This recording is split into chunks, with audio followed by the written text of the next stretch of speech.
Liður 7. Fræðslumál í grunnskólum. Með fræðslumál kynnir ungmennaráðsfulltrúi Lilja Dögun Lúðvíksdóttir.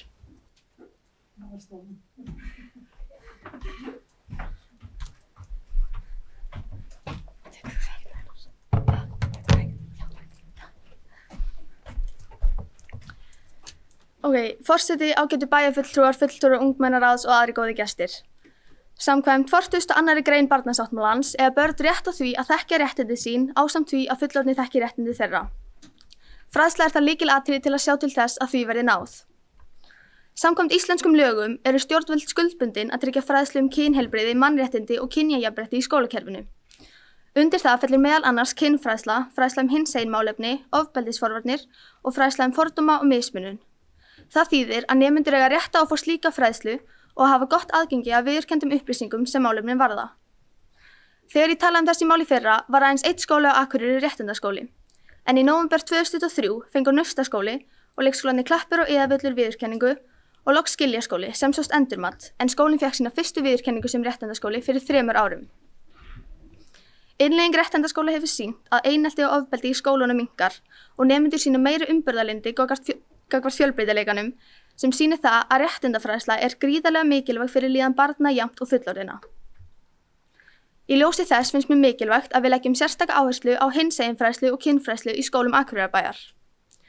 Það er mjög mikilvægt að hinseginfræðslur byrji snemma í grunnskólum því hún fjallar fjölbreytileikan, virðingu og mikilvægi þess að vinna gegn fordómum. Það eru hinsegin börn í öllum skólum og eru þau alls konar, rétt eins og önnur börn. Hinsegin börn eiga það þá sameiginlegt að falla út fyrir það sem telst normið eða viðmiðið hvað varðar kynhneigð, kyntjáningu, kyneinkenni og eða kynvitund.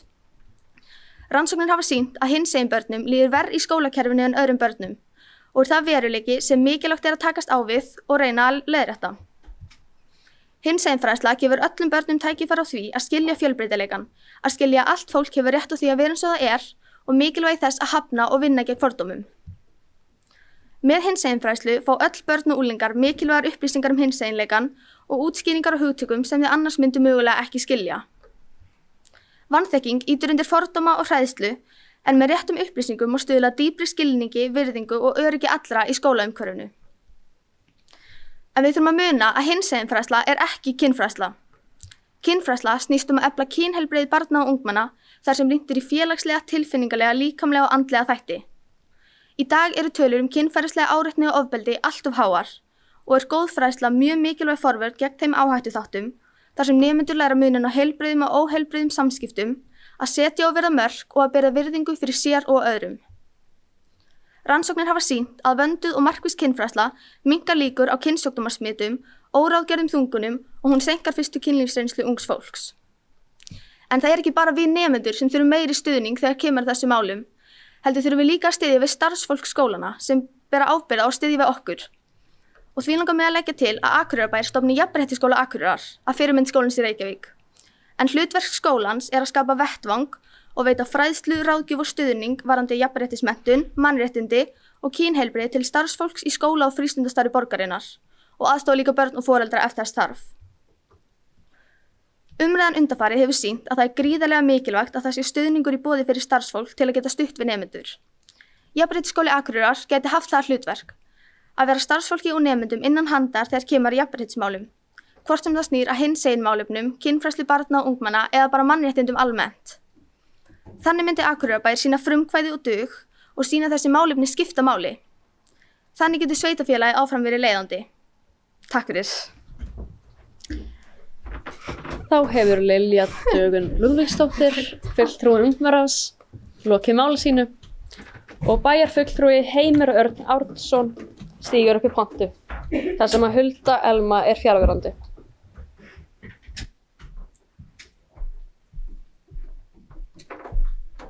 Forseti, bæjarfulltrúar og ungmennaráð, ætla að þakka Lilju fyrir gjörsamlega frábæra framsögu, afskaplega vel gert og greinilega heima hérna í bæjarstjórn með ræðu í framtíðinni, vel gert hjá þér. Þess ber að nefna að við erum nýbúin að skrifa undir stóran samning við Samtök 78 sem ég ber mikla vonur að verði góð fræðsla sem held ég er undir þessu sem við vorst að ræða. Einnig veit ég til þess að forvarnarteymi Akureyrarbæjar, það er að segja félag eru líka með fræðslu. Þetta er samt afskaplega góð umræða og aldrei ofögt sögð að bæta í þetta. Við munum bara taka þessu beinu fyrir í fræðsluráði og skoða þessar leiðir og sjá hvernig þetta er gert annar staðar og enn og aftur þakka fyrir glæsilega ræðu. Takk fyrir. Þá hefur bæjarfulltrúi Heimir Örn lokið máli sínu. Orðið er opið. Fulltrúi ungmennaráðs Lilja Dögun stígur upp í pontu.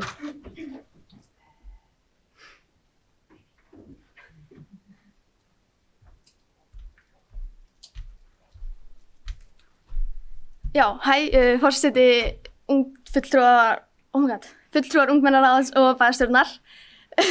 Ok, eins og takk fyrir þetta svar. Og samningin sem við gerðum við samtökin 78, ég var bara að velta fyrir mér, nýttu þið samningin, hafið þið kallað eftir fræðslu fyrir starfsfólk? Af því að eins og þú myndist líka félag í geggja og kemur mjög góða fræðslur, en hingað til hefur það bara komið fræðslu fyrir nemendur, ekki starfsfólk.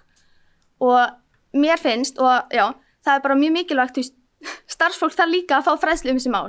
Af því að, frá minni reynslu allavega, þá finnst fullorðnum stundum óþægilegt að tala til dæmis hinsegin mál og kynfræðslumál bara við nemendur, af því að þau þurfa líka að fá fræðslu þessi mál, ekki bara nemendur. Þannig ég var bara svona velta fyrir mér hvort ég hef nýtt ykkur samningin og kallað eftir fræðslu. Takk fyrir. Þá hefur Lilja Dögun fulltrúi ungmennaráðs lokið máli og Heimir Örn stígur upp í pontu. Takk fyrir. Þetta er bara örstutt svar. Það er inn í samning 78 fræðsla fyrir kennara og stjórnendur, þannig að það mun bara vera framfylgt, þannig að ég skal fylgjast með því sem formaður fræðsluráðs. Takk.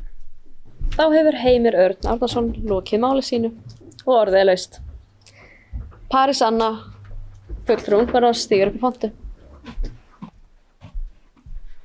Ágæti forseti, bæði fulltrúar ungmennaráðs og aðrir fundargestir. Þetta er örstutt, en ég var líka bara að pæla eins og með fræðslur. Ég náttúrulega er ekkert búin að kynna mér þetta rosalega mikið, en ég man eftir í skólanum mínum, þá voru mjög margar fræðslur sem umsjónarkennararnir okkar voru bara að segja, og þau eru ekki með eitthvað voðalega mikla kunnáttu á ákveðnum fræðslum, en lásu bara út frá einhverjum glærum. Og ég man líka eftir í að þegar við vildum spyrja, hvað með þetta og hvað með þetta, en kennararnir voru bara, ég veit ekki, því þau náttúrulega vita ekkert fræðsluna, því þau eru bara beðin að lesa eitthvað af blaði. Þannig það var líka mjög sniðugt að, sérstaklega þegar koma ákveðnum fræðslum, að fólk sem er menntað í þessu, eða eru búin að veit mjög mikið ákveðna hluti, að þau komi í skólana og fræði. Takk fyrir mig. Þá hefur fulltrúi ungmennaráðs Paris Anna lokið máli. Orðið er opið. Bæjarfulltrúi Hilda Gísladóttir stígur upp í pontu. Forseti ágætu ungmennaráðsfulltrúar, ég vil þakka ykkur sérstaklega fyrir þessa umræðu, af því að mér finnst þú skipta miklu máli, og þakka líka bæjarfulltrúa Heimi fyrir svörin, en líka mér langaði að bæta því við að bæjarráð, þar sem einmitt formaður fræðsluráðs er líka formaður, þar eiga jafnréttismálin einmitt heima. Og við erum starfandi jafnréttisnefnd sveitarfélagsins og ég hef svona pínu áhyggjur af því við mættum gera betur í bæjarráði að tala jafnréttismál í víðu samhengi. Við erum líka með mannréttindastefnu Akureyrarbæjar sem ég er nokkuð viss að þið hafi rýnt meðal annars aðgerðaráætlunina, en mér finnst mjög áhugavert að nefna þennan skóla, jafnréttisskóla, sem ég bara svona rétt kíkti á. Og góðu fréttirnar eru líka að Reykjavíkurborg hefur iðulega verið bara mjög jákvæð fyrir því að veita, að lána áfram það sem þau hafa verið að gera, og þegar kemur að mannréttindamálum og jafnréttismálum þá er ég eiginlega sannfærð það að Reykjavíkurborg er til mikilla fyrirmyndar og mögulega væri hægt að skoða þetta meðal annars inn í bæjarráð, ekki bara í tengslum við skólana, vegna þess að það jafnréttismálin og hinseginleikinn og margbreytileikinn í öllum sínum regnbogans litum tengist eiginlega allri starfsemi sveitafélagsins, sama hvert er litið. Þannig að ég bara svona vildi nefna það, að ég held að það sé alveg ástæðu til þess að við tökum líka umræðuna aðeins inn í bæjarráð sem jafnréttisnefnd sveitafélagsins og skoðum og mögulega ræðum við Reykjavíkurborg möguleika á því að samnýta efni og þeirra þekkingu og reynslu, og taldi bara skipta máli að nefna það hér. Takk. Þá hefur bæjarfulltrúi Hildur Jana lokið máli sínu. Orðið er opið. Fulltrúi ungmennaráðs Elsa Bjarni stígur upp í pontu.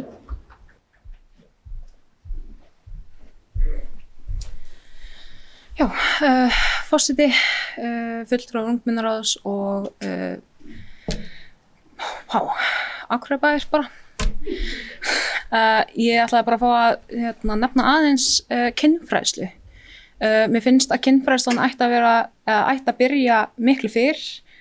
Persónulega var bekkurinn minn í 7. bekk þegar við fengum fyrstu kynfræðsluna og þar áður var það örugglega í 1. bekk, þá fékk ég bara að læra hvernig börnin urðu til og það var mjög áhugavert en sko það hefði mátt byrja fyrir kannski 4. bekk eða 5.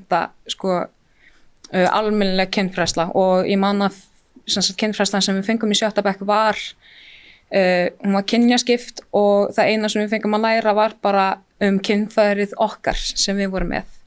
Þannig að ég held að það ætti að fyrir að byrja fyrr og þá myndum við bara að fá að læra meira líka.